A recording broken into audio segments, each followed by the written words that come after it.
சீதாளதேவி மாரியம்மன் கோவில் தீமிதி திருவிழா கோலாகலமாக நடைபெற்றது. இதில் ஆயிரக்கணக்கான பக்தர்கள் தீ மிதித்து நேர்த்திக்கடன் செலுத்தினர். மயிலாடுதுறை மாவட்டம் தரங்கம்பாடி தாலுகா ஆக்கூரில் இந்து சமய அறநிலைத்துறைக்கு சொந்தமான சீதாளதேவி மாரியம்மன் கோவில் உள்ளது. இந்த கோவிலில் தீமிதி திருவிழா கடந்த 21ஆம் தேதி கொடியேற்றத்துடன் தொடங்கியது. அதனைத் தொடர்ந்து தினமும் சீதாளதேவி மாரியம்மனுக்கு பல்வேறு வகையான திரவியங்களால் அபிஷேகம் செய்யப்பட்டு மலர்களால் அலங்கரித்து தீபாராதனை காண்பிக்கப்பட்டது. விழாவின் முக்கிய நிகழ்ச்சியான தீமிதி திருவிழா நடைபெற்றது. இதை முன்னிட்டு மாலை 6:30 மணியளவில் இரட்டை குளக்கரையிலிருந்து பக்தர்கள் பால் காவடி, அழகு காவடி, பறவை காவடி ஆகியவற்றை எடுத்துக்கொண்டு முக்கிய வீதிகளின் வழியாக வந்து கோவிலை வந்தடைந்தனர்.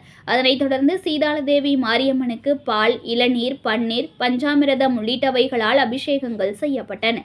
அதனைத் தொடர்ந்து இரவு 7:30 மணியளவில் கோவில் அருகே அமைக்கப்பட்டிருந்த தீக்குண்டத்தில் பக்தர்கள் இறங்கி நேர்த்திக்கடன் செலுத்தினர். இரவில் அம்மன் புஷ்ப பல்லக்கில் வீதி உலா நடந்தது. இதற்கான ஏற்பாடுகளை இந்து அறநிலையத்துறை செயல் அலுவலர் மற்றும் கிராமத்தினர் செய்தனர். திருவிழாவை முன்னிட்டு அசம்பாவிதம் ஏற்படாமல் தடுக்க தீயணைப்புத் துறையினர் மற்றும் செம்பனார் கோவில் போலீசார் பாதுகாப்பு பணியில் ஈடுபட்டனர். தீமிதி திருவிழாவின் போது மாவட்ட காவல்துறை கண்காணிப்பாளர் ஸ்டாலின் நேரில் பார்வையிட்டார்.